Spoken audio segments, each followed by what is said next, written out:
forgot in the other video, the question that I had that I answered about trimming was actually a two-part question. And the other part of it was, how do I know when to trim my hair? This is what the person asked me. In addition to, you know, should I or shouldn't I trim my hair? She asked, well, when do I know? This is how I can tell when my clients need a trim. If you run your fingers through your hair, whether it's braided, twisted, or out in an afro or out in curls, if you run your fingers through your hair and the ends feel like they're just going on forever, it's time for a trim. It means that, you know, there are different lengths happening, and if you don't mind that, you know, that's fine. But it's also feeling kind of smooth like that because the shaft, it has, you know, split, and maybe one side is growing longer than the other, and there's this little piece here, so it doesn't feel blunt. You know, it feels like one is like it's going on forever. Kind of think of like mozzarella cheese, you know, the cheese sticks when you have these splinted off pieces, kind of like that. So you want to be, even if your hair is cut in layers, you want to be able to feel an ending to the hair, not this going on and on and on forever. So that's one way to tell.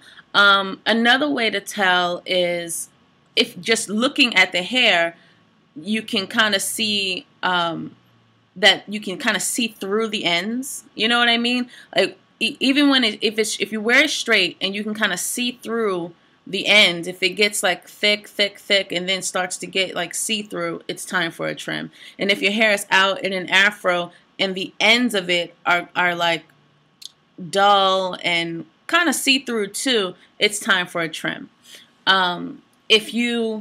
The third way is if you are combing your hair and you feel a lot of snapping and pulling at the ends, that's a way to tell also that you need a trim, because the ends are kind of getting tangled up around one another. So you don't even like if you have conditioner in and it just doesn't feel as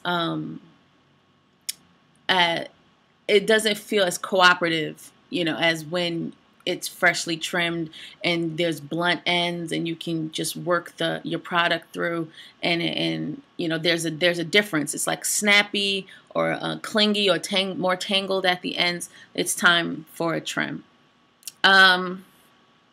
So those are basically the three ways that I can tell if someone needs a trim. So it's, how does it look at the ends? Is it see-through? How does it feel at the ends? Is it going on and on forever, or do you feel an ending to it? And you can tell that whether it's in twists or braids or out.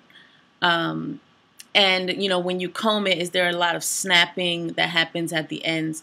Are the ends getting tangled up around each other more than usual? Because my hair will do that anyway. It will tangle at the ends, you know, whether my hair is freshly trimmed or not. But it happens more when it's time for a trim. Okay. So I hope this was helpful as well. If you didn't see the first part of this this answer, just take a look at the previous video where I tell whether or not, you know, why you should be trimming your hair, in my opinion, because I know that not everyone agrees with me, and that's okay. I'm not here to, you know, change any minds. I'm just here to give my 2 cents on the matter. So I hope this was helpful. And if you have any comments, please post it below, like the video or dislike it. You know, either way is fine. And if you have any questions about your hair, please send me a message or ask your question below. And the good part about asking your question in the comment box is that other people, you know, can see your question and weigh in on the answer, and you know, we can all have this discussion together. Okay, so that's it for now. Check us out online on Facebook, on Twitter, online at www.imenainc.com, and I will see you soon. Bye-bye.